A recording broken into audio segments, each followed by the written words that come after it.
So happy to see that this deer is still surviving.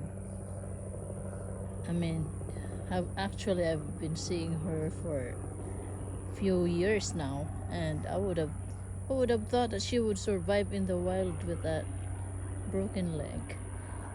But actually, she already gave birth to I don't know how many times now.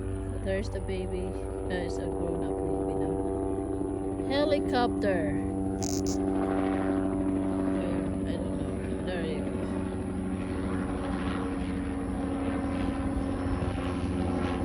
Anyway, there's the bad leg. Oh, poor.